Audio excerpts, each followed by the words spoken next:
Pues muy buenas. La verdad es que hace tiempo que no grabo y, y eso pues se debe a que estoy, como he dicho en otros vídeos, pues haciendo alguna que otra cosa que es importante para mí y creo que filosóficamente hablando pues puede ser interesante. Pero bueno, aquí estoy. Daros las gracias a los nuevos suscriptores y bueno, pues ¿qué más puedo decir, no? Que estoy agradecido y que cada suscriptor, pues la verdad es que apoya eh, el crecimiento del canal y ese crecimiento del canal, pues a mí me anima, ¿no? A subir nuevos vídeos porque creo que de alguna manera, pues aunque sea ínfimamente, pues contribuyo y pongo mi granito de arena para que por lo menos pueda despertar el interés en vosotros sobre los temas que trato aquí. Bien, hoy la verdad es que tenía pensado y ha sido una cosa pues que he venido pensando, pero hoy al final he decidido que quería subirlo. Quería subir un vídeo sobre la relación actual de la filosofía y la psicología. Y me doy cuenta de que en YouTube pues hay algún que otro canal dedicado en exclusiva a la psicología y me parece que esos canales pues están muy bien y son bastante rigurosos. Luego, desgraciadamente, pues hay otros que no lo son tanto y ya el resto pues me parecen simples ejercicios de ego que se basan pues en proclamas pues chapuceras, banales, vacías y que bueno, que cualquiera que navegue un poco por las llamadas redes sociales como Facebook, Instagram o TikTok, pues puede encontrar eh,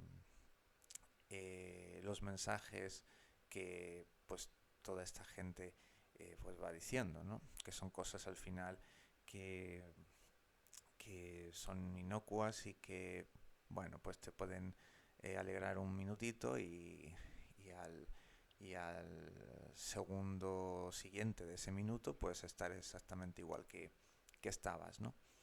Eh, y bueno, pues hay otras figuras que son ya más notorias y grandes, que no son youtubers, sino por ejemplo el fenómeno llamado Jordan Peterson, pues que para una sociedad tan absolutamente adormecida, con las ganas de que le den todo hecho y con las ganas de pensar pues de una garrapata, pues me imagino que estos discursos vienen bien porque se consumen bastante, es decir, tienen una recepción brutal y, y de alguna manera pasan por ser dar radicalmente en el clavo, ¿no? Como si cada tiro digamos, analítico de Peterson fuera certero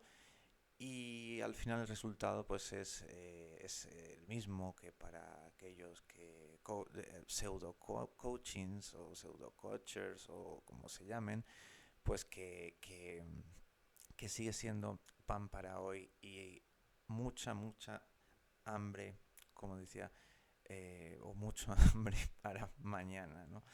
Entonces, pues creo que hay que por lo menos tener claro que si nos fijamos demasiado en ciertas figuras, eh, evidentemente, pues no son perfectas, no creo tampoco que lo pretendan, pero sí que no se equivoque uno al considerar que la psicología es, por lo menos es lo que está haciendo Jordan Peterson, porque por lo menos a nivel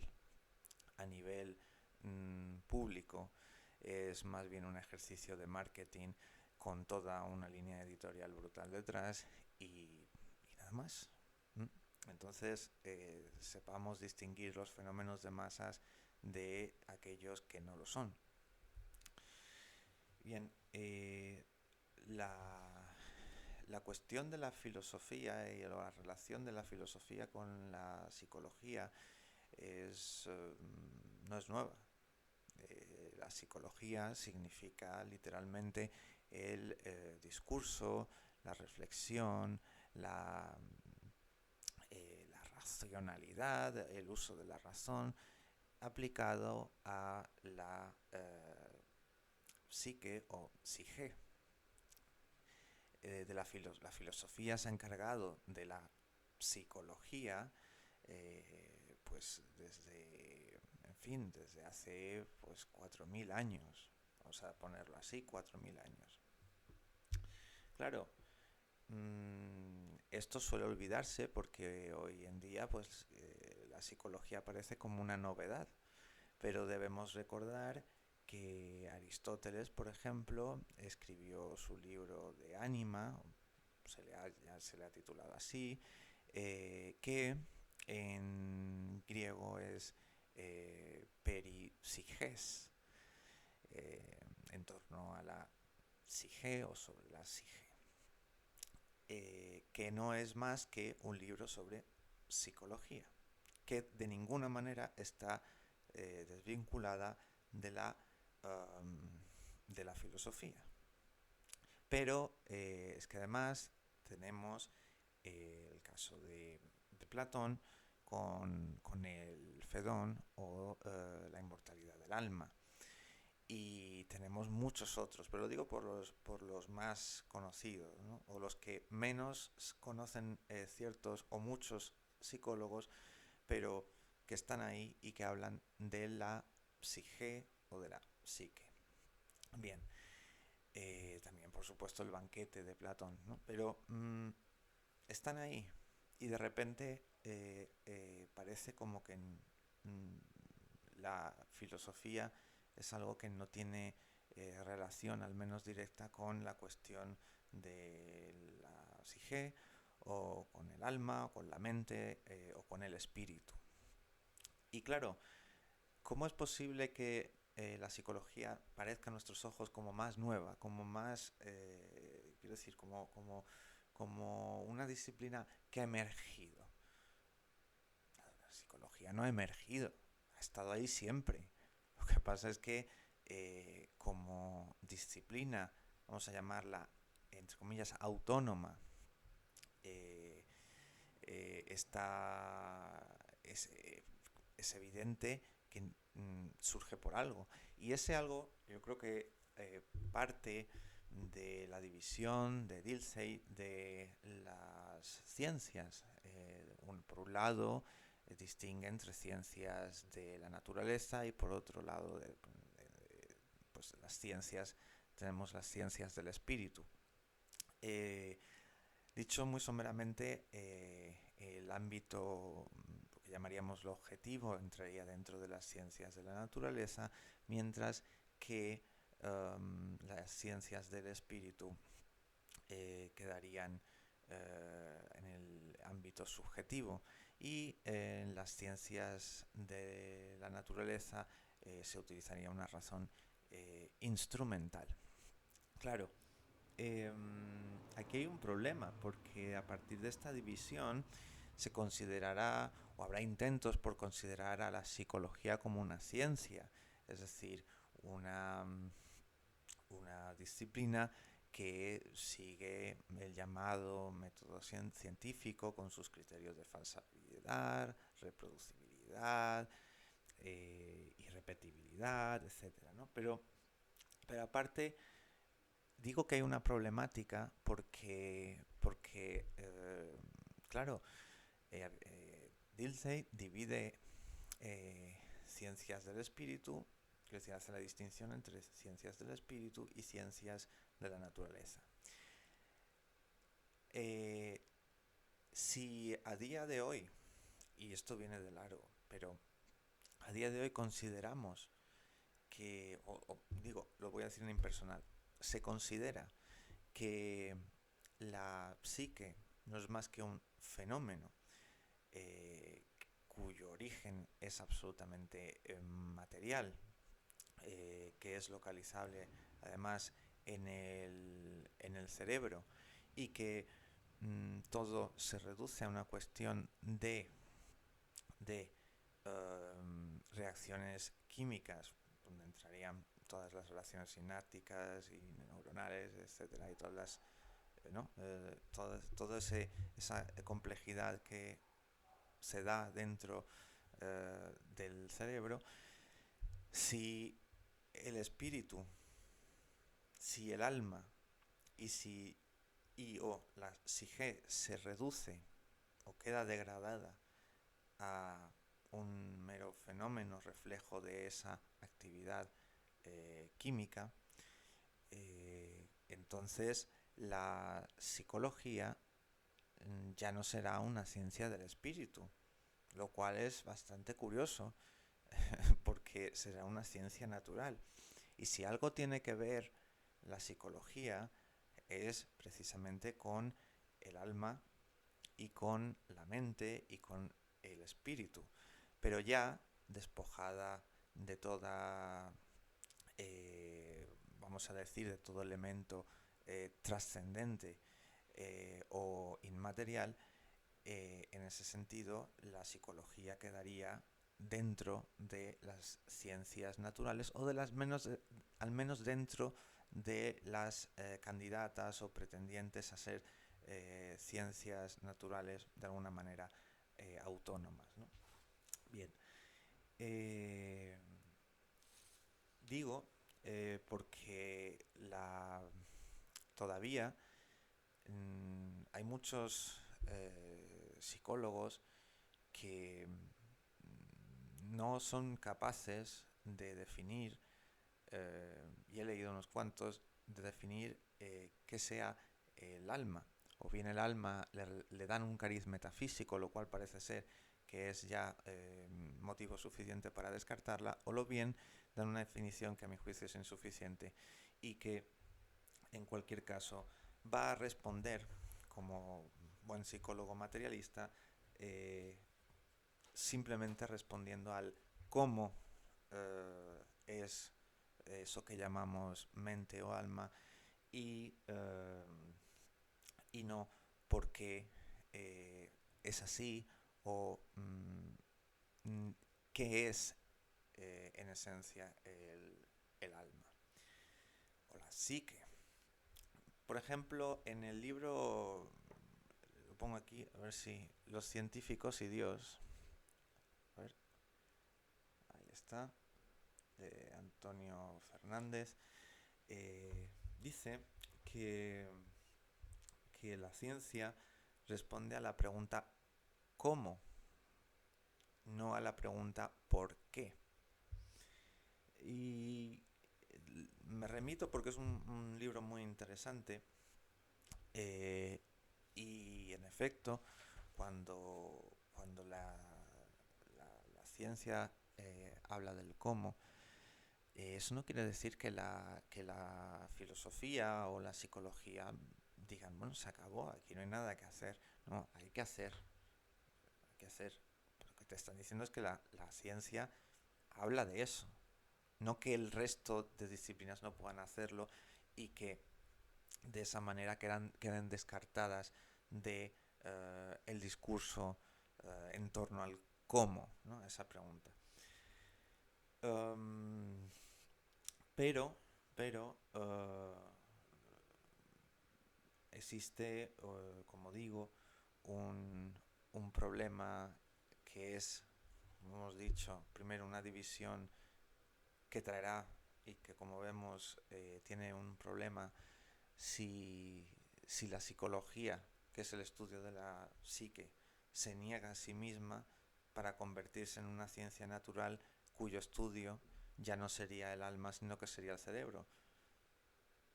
Entonces estaríamos hablando de las neurociencias. Y si son la psicología, no es una ciencia en el sentido, al menos no es una ciencia, bueno, no es una ciencia exacta, por supuesto, pero, pero ni siquiera trabaja con elementos vamos a decir, puede tomar prestado cosas de las neurociencias, de las llamadas neurociencias, pero el objetivo de la psicología no es el objetivo de las neurociencias. Las neurociencias tratan de explicar científicamente, a través de ese llamado método científico, el funcionamiento del cerebro, pero no el funcionamiento del alma, no el funcionamiento del espíritu y no el funcionamiento de la mente. Eso no quiere decir que ciertos resultados, ciertos experimentos que puedan ser repetidos estén sometidos a falsabilidad, etcétera, etcétera, y todo lo que usted quiera pueda ayudar a posteriores análisis psicológicos e incluso filosóficos. Ahora bien, es curioso que si la psicología le pasa esto, a partir de esa división de considerarse ciencias del espíritu, pero luego caer en tiempos modernos hacia ciencias de la naturaleza, entonces tenemos un problema. Y es que hemos perdido, vamos a decirlo así, la noción de alma, y hemos perdido también no solo la noción de alma, sino que probablemente hayamos perdido también el alma en el camino. Y digo esto porque ¿qué es lo que sucede en una consulta psicológica? Pues suceden muchas cosas, pero una de ellas es la confesión, de la que hablaré un poco más adelante. Pero dejadme un momento que reflexione sobre el tema, sobre el punto en el que la psicología está tomando prestado cosas de las neurociencias, dejando a un lado todo el estudio que la filosofía ha realizado a lo largo de siglos y siglos sobre la mente. Esto es importante porque los psicólogos hoy, al menos comparativamente, para ejercer su profesión lo tienen mucho más fácil que los llamados filósofos, ¿no? Pero bueno, para ejercer la psicología existe más mercado y existen más posibilidades de ejercer tu profesión. Mientras que a la hora de ser filósofo, de ejercer como filósofo, es bastante más complicado. Bien, eso por un lado. Pero es que esto que le ha pasado a la filosofía, es decir, verse desplazada por un continuo, no solo la cuestión de una ingeniería social, vamos a decir, que va modulando, moldeando y gestionando emociones y encadenando emociones con otros aspectos para generar un tipo u otro de sociedad, sino también con la voluntaria desidia hacia el ejercicio cognoscitivo tan fundamental para el hombre. Entonces, esta vagancia hacia la banalidad y hacia una suerte de embrutecimiento del hombre, pues ha llevado a que la filosofía no sea valorada como un bien en sí.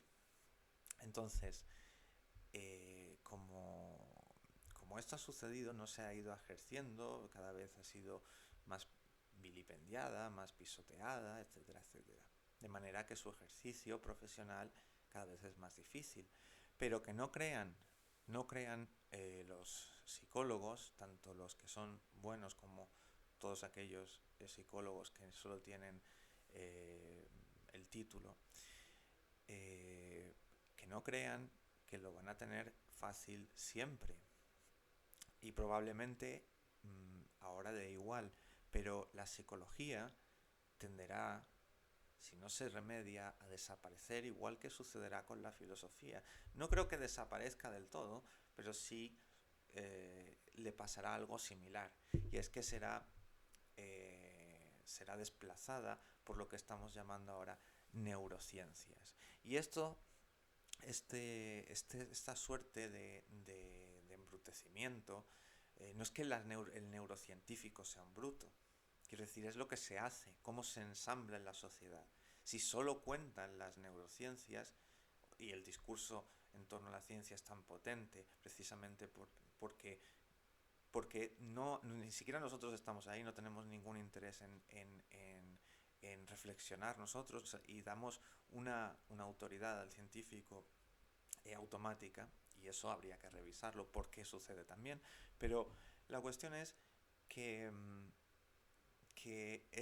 al final eh, la, eh, las neurociencias van a desplazar a la psicología, y eso supondrá pues, pues un golpe muy duro para todos aquellos buenos psicólogos y aquellos amantes de su disciplina. Pero también, como digo, las neurociencias, al tomar mayor peso no solo en la opinión pública, mayor peso a nivel incluso institucional, eh, llegará un momento en el que para la tristeza habrá un medicamento que abotargará tal zona del cerebro porque remite con tal otra zona. Y así sucesivamente, de manera que no es ya la psiquiatrización, entendida como un complemento, pero también un análisis de cómo funciona el cerebro, cómo puede aportar, si esto se puede solucionar con esta terapia, que además está vinculada con otra terapia psicológica. Y no. Ese complemento existente entre psiquiatría y psicología se desplazará hacia justamente un, ya no complemento, sino que una mera administración de aquello que los neurocientíficos dictaminen, eh, hacia, quiero decir, una aplicación directa de aquello que las neurociencias digan. Y las ciencias, como hemos visto o mencionado muy someramente, las ciencias hablan del cómo y hablan en términos extensivos. Entonces, todo el otro ámbito, el ámbito intensivo, el ámbito del porqué, si desaparece, hay un desbalance, un desajuste, y ese desajuste es brutal. Pero como estamos enfocados y, y además estamos embarcados en un tren llamado progreso, toda esta tendencia de embrutecimiento al final conduce a un punto que es pues el accidente, el accidente y la desgracia. Porque al hacer esto, a ese tren llamado progreso, lo que estamos haciendo es quitarle los frenos y además contratar a gente para que vaya quitando las vías conforme el tren va pasando, o antes, mejor dicho, antes de que pase, ¿no? Con lo cual, pues tenemos un desastre al final, al final del túnel, ¿no? Al final del túnel hay un desastre y seremos nosotros los responsables de ese desastre. No habrá a nadie a quien culpar, porque de alguna manera lo estaremos permitiendo a través de justificaciones, encubrimientos, etcétera, etcétera, ¿no?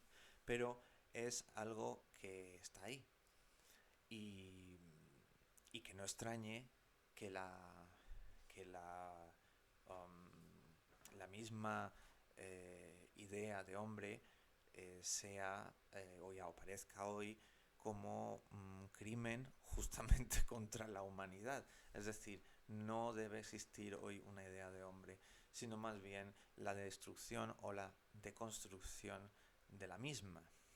Es el imperativo del llamado progreso en las ciencias y el llamado progreso en las ciencias, entre comillas, ciencias sociales.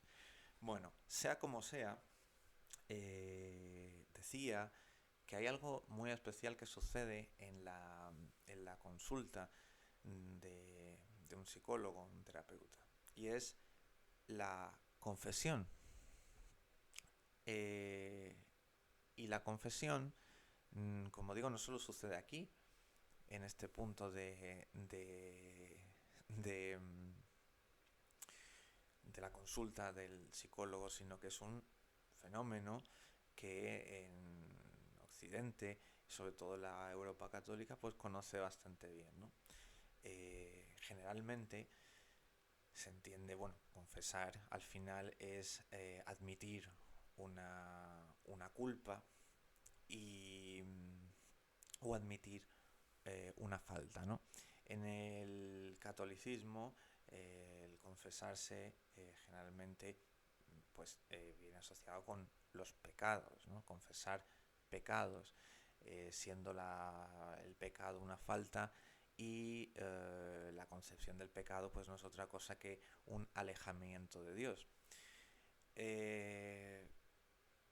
Y en la consulta del psicólogo lo que sucede es una confesión de otra falta o no diría de un pecado, sino una falta, que es el alejamiento respecto a uno mismo. El famoso conócete a ti mismo de Delfos, conócete a ti mismo, eso es quizás en las consultas algo que por lo que uno termina confesándose, en el sentido de que oiga, usted, vengo aquí porque no me conozco lo suficientemente bien o no sé quién soy y, y estoy perdido respecto de mí mismo. Por un lado, tenemos un alejamiento de Dios en el sentido del pecado y por otro lado la falta con respecto a uno mismo. Bien.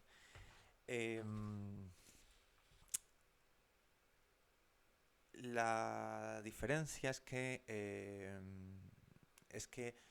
en la confesión lo que uno recibe, al menos en la religión católica, son, bueno,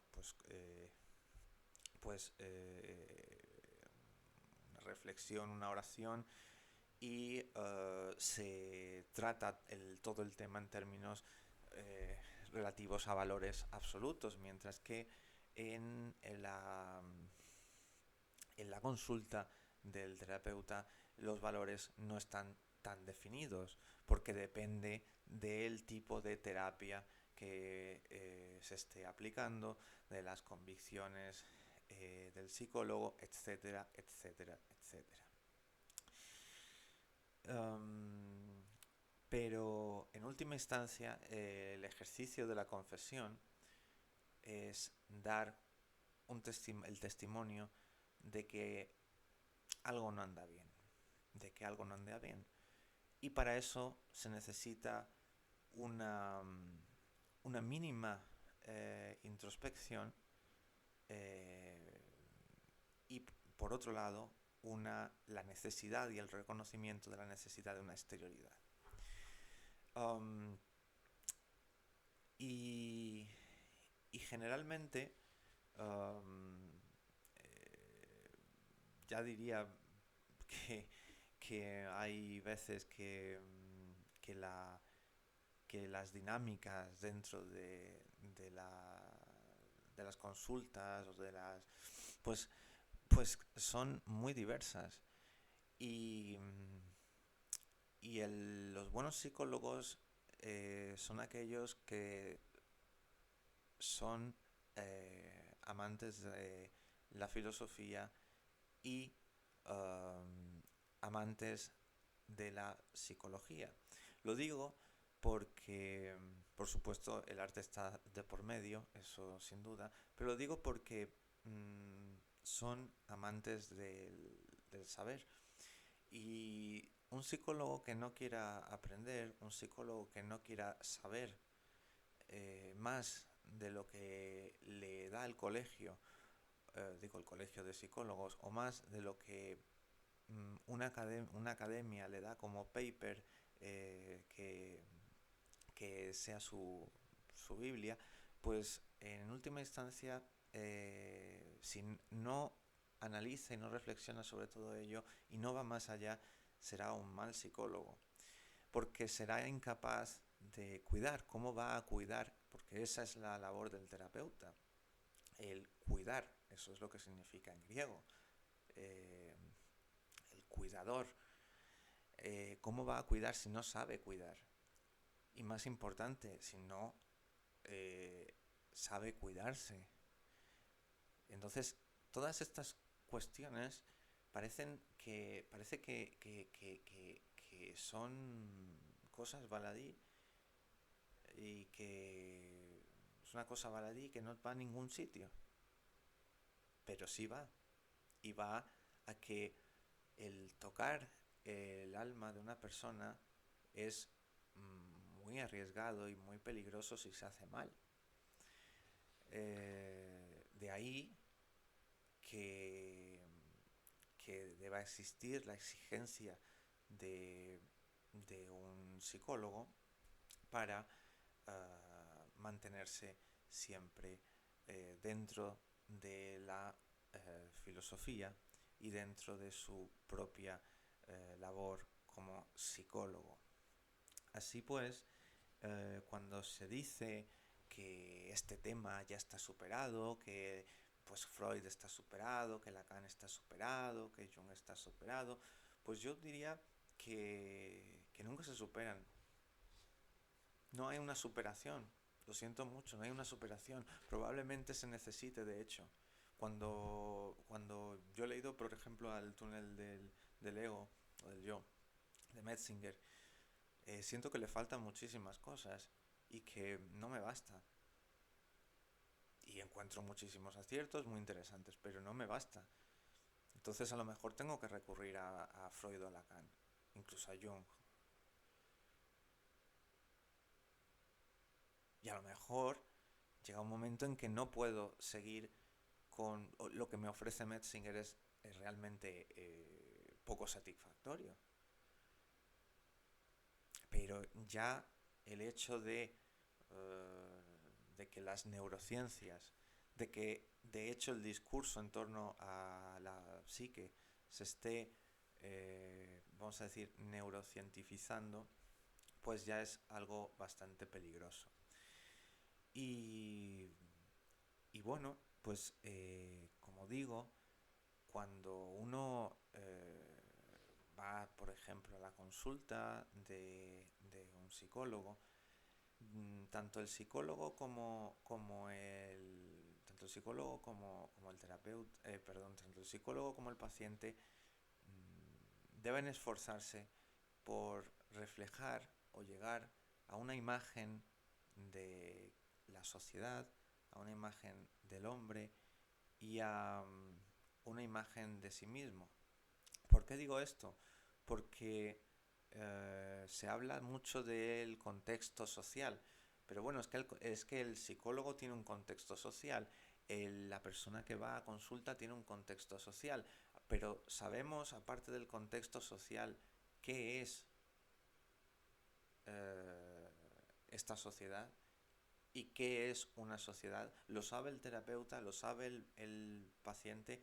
Hay pacientes que son capaces de curar o de sanar porque tienen mayor disposición y anhelo intelectual.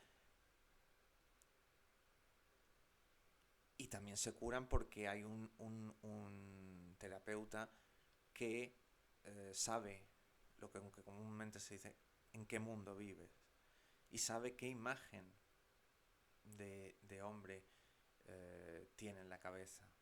Y una mínima imagen de qué es aquello virtuoso y bueno. Al menos ligeramente, pero se tiene. Entonces, eh, esa es una diferencia también entre el buen y el mal psicólogo, pero también entre el buen y el mal paciente. De hecho, hay pacientes que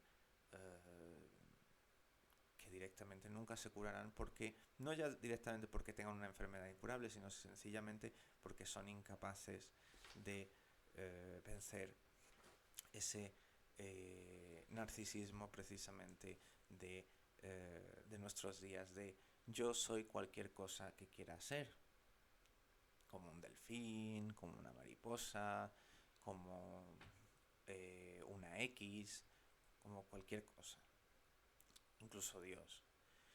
Entonces, mucha gente simplemente lo que necesita es un refuerzo de esa pretensión de poder o de esa pretensión de querer ser, mejor dicho, cualquier cosa que yo quiera ser. Y eso, pues, yo diría que es un mal paciente. De hecho, paciente es el que sabe esperar y también el que sabe sufrir de alguna manera, ¿no?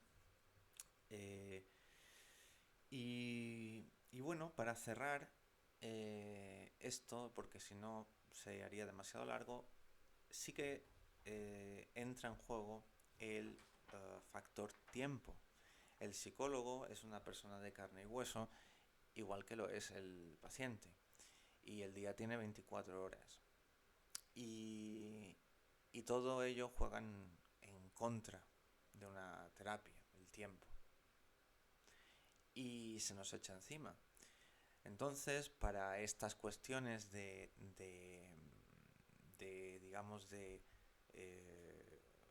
hacer fructuosa una relación dentro de una terapia, evidentemente el tiempo, pues siempre va a estar ahí, siempre va a estar ahí. Y toma tiempo, toma tiempo al paciente el abrirse, el expresarse, ¿no? Por un lado, va avanzando, le va costando, y por el otro, al psicólogo le toma tiempo el ir analizando, no solamente una cosa que haga en la consulta, es otra cosa que hace fuera de la consulta. Eh, y ese acercamiento lleva tiempo, a veces se va hacia un lado, hacia otro, pero llega un momento en el que conectan, ¿no? Y conectan y esa conexión es más bien circular, es como, yo diría como de feedback, ¿no? Hablamos de feedback, pero es como estar rodeándose, ¿no? Y mirándose y de alguna manera ese encuentro es algo singular, ese encuentro es una singularidad que yo, bueno, he llamado singularidad terapéutica como le podría haber llamado cualquier otra cosa. Y me imagino que esto ya estará en muchos manuales de psicología. Pero ese punto de encuentro entre el acercamiento y la expresión, acercamiento y análisis del psicólogo y la expresión y la confesión del paciente, generan una singularidad. Y, y en ese momento es el momento más preciado. ¿Por qué? Porque es el momento en el que se ha roto, se ha roto la cadena y el cerco del tiempo para conseguir justamente algo que va a provocar una situación de precura o de cura efectiva. Ya, de hecho, la palabra en sí misma en la terapia tiene un componente terapéutico y sanador importantísimo, como lo tiene en la confesión, en la religión católica, ¿no? La palabra, y la palabra con P mayúscula, ¿no?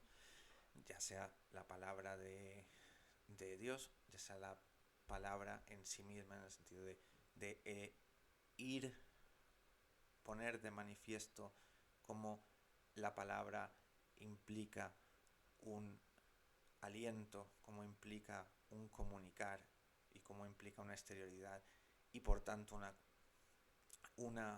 esperanza de una recepción, etcétera, etcétera, ¿no? Y en ese punto, en el singular, es donde puede haber un buen nexo entre paciente y, digamos, entre paciente y terapeuta o psicólogo, y también puede pasar que sea un punto de desencuentro, pero incluso el punto de desencuentro será fructuoso porque uno se dará cuenta de que no puede trabajar con tal persona y viceversa. Bien. Y será lo mejor para los dos. Y como digo, si vamos huyendo un poco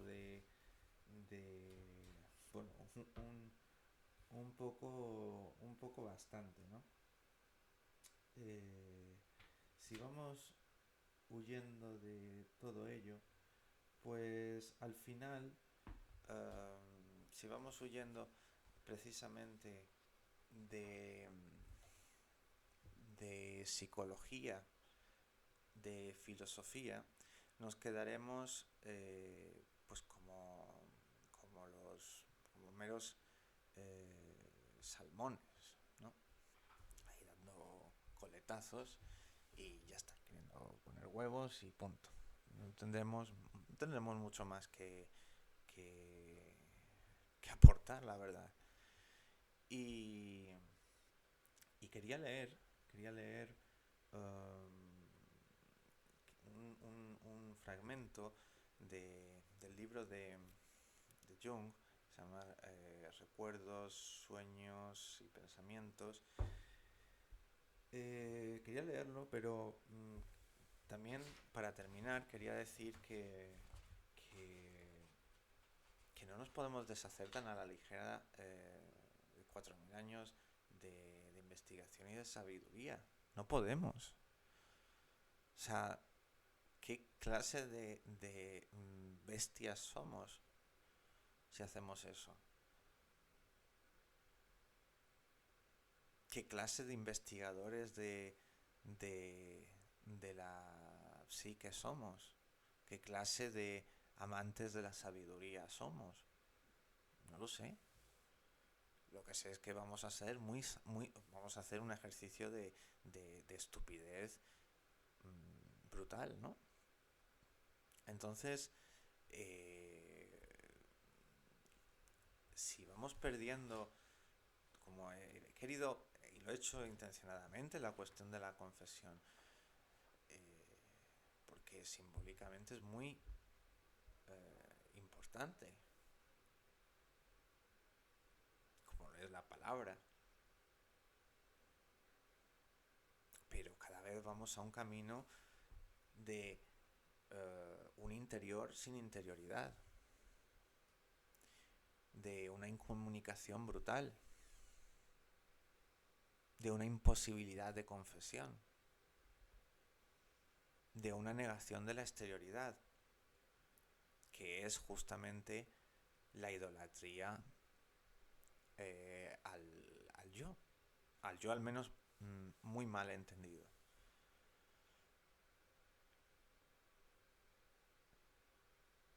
Y eso es justamente el infierno. De hecho, Ana Carrasco Conde tiene un libro que recomiendo que se llama El infierno horizontal. Y en este sentido, pues tiene bastante que ver. Pero, pero cuidado con ese interior sin interioridad, un interior vacío. Mucho cuidado. Y decía Jung lo siguiente.